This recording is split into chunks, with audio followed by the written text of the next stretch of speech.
Hello and welcome back to PhD Pathshala. तो जैसा कि आप सभी जानते हैं, इस चैनल पर हम आपके लिए पीएचडी एडमिशन एंड वैकेंसीज से रिलेटेड अपडेट लाते रहते हैं। तो जिन्होंने अभी तक सब्सक्राइब नहीं किया है, जल्दी फटाफट से सब्सक्राइब कर लीजिए। और चाहिए तो आप हमारा टेलीग्राम चैनल भी फॉलो कर सकते हैं, लिंक आपको डिस्क्रिप्शन बॉक्स में मिल जाएगा। So let's start. Okay guys, तो एक और नई बहुत ही बढ़िया अपडेट आ गई हमारे पीएचडी एस्पिरेंट के लिए। तो जो सेंट्रल यूनिवर्सिटी ऑफ झारखंड है, उसने भी अपने जो पीएचडी एडमिशन उसके जो नोटिफिकेशन है वो निकाले हुए हैं। तो आइए चलिए पहले वो नोटिफिकेशन देख लेते हैं, फिर बात करेंगे कैसे फॉर्म फिलअप किया जाएगा। सेंट्रल यूनिवर्सिटी ऑफ झारखंड ने अपना नोटिफिकेशन निकाला है। सबसे स्टार्टिंग में उन्होंने एलिजिबिलिटी बताई है। तो यहाँ पे जो एलिजिबिलिटी होगी, यूजीसी का जो न्यू रूल है उसके अकॉर्डिंग है, जिसमें 3 कैटेगरी बांटी जाएगी। पहली कैटेगरी जेआरएफ वाली होगी। जो दूसरी कैटेगरी होने वाली है वो हमारी नेट वाली होने वाली है, इसमें हमारे qualified for assistant professor without JRF है। और तीसरी कैटेगरी थी जिसमें क्वालिफाइड ओनली फॉर पीएचडी। तो 3 कैटेगरी बनाई जाएगी, जिसके थ्रू यहाँ पे एडमिशन लिया जाएगा। और जो इंजीनियरिंग के सब्जेक्ट होते हैं उसके लिए आपका जो सर्टिफिकेट इशू होगा वो 1 जनवरी 2023 के बाद का होना चाहिए। तो जो इंजीनियरिंग वाले हैं उनके लिए जो गेट का सर्टिफिकेट होगा वो 1 जनवरी 2023 के बाद का होना चाहिए। इसके बाद आगे चलते हैं, देखते हैं आगे क्या बताया है। देन आपको यहाँ पे फीस बताइए। तो जो आपकी अनरिजर्व ओबीसी और ईडब्ल्यूएस जो मेल कैंडिडेट हैं उनके लिए जो फीस होने वाली है वो बात 2,000 रुपये पर प्रोग्राम की फीस है।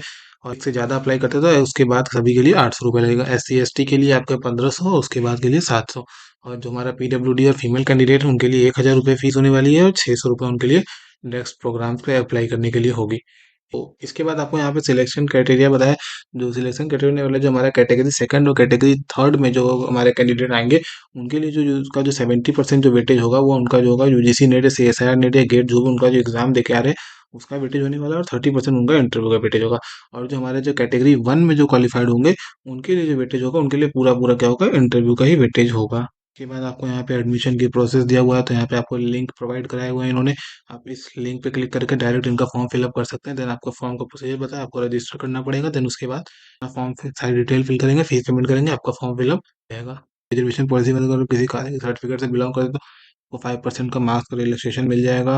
इसके बाद यहाँ पे जो एलिजिबिलिटी बताई हुई है, अलग अलग डिपार्टमेंट में किस तरह की एलिजिबिलिटी है, या जैसे आप जिस चीज़ के लिए अप्लाई करने चाहते हैं उस सब्जेक्ट में क्या एलिजिबिलिटी वो बताया हुआ है। जैसे अगर आप देखेंगे यहाँ पर डिपार्टमेंट ऑफ सिविल इंजीनियरिंग है तो उसमें आपका जो गेट होना चाहिए या जो GCC SIR नेट होना चाहिए। देन आपके पास मास्टर डिग्री होनी चाहिए। तो ये सारी चीज़ें हैं। इसी तरीके से अगर आप आगे बढ़ेंगे तो डिपार्टमेंट ऑफ मैथ का है, chemistry, life science, environment science का है। देन ज्योग्राफी की है, तो ज्योग्राफी की बात करें तो इसमें आपका वही यूजीसी नेट होना चाहिए या फिर आपका आपका यूजीसी नेट होना चाहिए। साथ में आपके पास MA MSc in geography, population study and earth science में होना चाहिए। तो ये इसके लिए एलिजिबिलिटी कैटेगरी बताई गई है इस तरीके से। तो इसका लिंक हम आपको डिस्क्रिप्शन बॉक्स में प्रोवाइड करा देंगे, आप वहाँ से डाउनलोड करके अपने सब्जेक्ट का आप एलिजिबिलिटी वहाँ से आप चेक कर लीजिएगा। अब बात करें सीट मैट्रिक्स की, तो जो यहाँ पे सीट डिस्ट्रीब्यूशन दिया हुआ है अलग अलग सब्जेक्ट में कितनी कितनी सीट्स हैं। जैसे अगर आप मैथ की बात करें तो मैथ में आपका 15 सीट है टोटल, जो कि अलग अलग कैटेगरी में डिवाइड है। जैसे कि जिसमें से 3 सीट आपकी SC की है, तो एक एस टी की है, 2 OBC की है, और आपका 9 आपके अनरिजर्व सीट्स हैं। तो इस तरीके से अलग अलग कैटेगरी में वो डिवाइड होने वाली है। जिसकी अगर आप बात करें टोटल सीट्स की, टोटल 196 सीट्स आई हुई हैं। तो 196 सीट आई हुई है जिस पे एडमिशन होगा। उसके बाद तो इसमें ऐसा कुछ है नहीं। तो आइए चलिए देखते हैं कैसे फॉर्म फिलअप किया जाएगा। अब इनके ऐसे होम पेज पर आते हैं तो यहाँ पर आपको रजिस्ट्रेशन लिंक का ऑप्शन दिखेगा। जब आप इस लिंक पर क्लिक करेंगे तो आपको समर्थ के पोर्टल पर रिडायरेक्ट कर देगा, जिसमें अगर आप फर्स्ट टाइम है तो आप न्यू रजिस्ट्रेशन करेंगे, और इसके पहले आप कर चुका तो लॉगिन करेंगे।